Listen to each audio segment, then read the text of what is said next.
As I said before, he's my favorite, Mr. Shah Rukh Khan.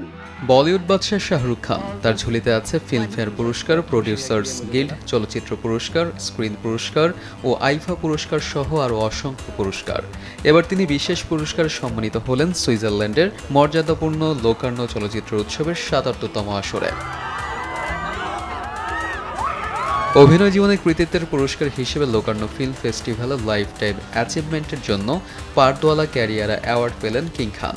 এদিন অনুষ্ঠানে শাহরুখ খানকে দেখা গেছে কালো পোশাকে, কালো শার্ট, প্যান্ট এবং জ্যাকেট পরেছিলেন তিনি। সেই অনুষ্ঠান থেকে তার একাধিক ছবিও এসেছে প্রকাশ্যে।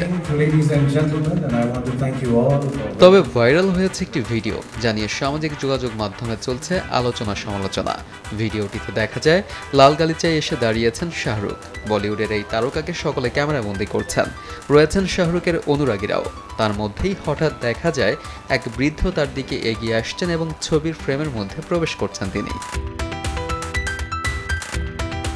বিষয়টি সঙ্গে সঙ্গে চোখে পড়ে যায় শাহরুখের। তিনি এগিয়ে যান ওই বৃদ্ধের দিকে, দুহাত দিয়ে ধাক্কা দিয়ে ওই বৃদ্ধকে সরিয়ে দেন বলিউড বাদশা। এই ভিডিও দেখে তো অবাক নেটিজেনরা। যদিও নেটিজেনদের একাংশের দাবি ওই বৃদ্ধ ব্যক্তিকে নাকি আগে থেকেই চেনেন শাহরুখ খান, তাই মজার ছলেই বন্ধুকে ধাক্কা দিয়েছেন বলে দাবি শাহরুখ অনুরাগীদের। আবার কয়েকজন মন্তব্য করেছেন, বিষয়টি এত গুরুত্ব দেওয়ার দরকার নেই, ওই ভদ্রলোককে শাহরুখ ভালোভাবেই চেনান।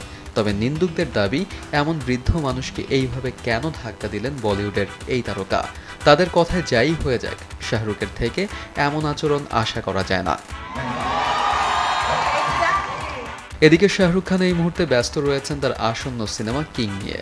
এই সিনেমায় অভিনয় করছেন তার মেয়ে সুহানা খানও। বড় পর্দায় এটি সুহানার প্রথম কাজ।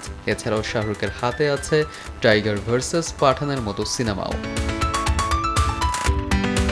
ARM সাদাত, দেশ টিভি।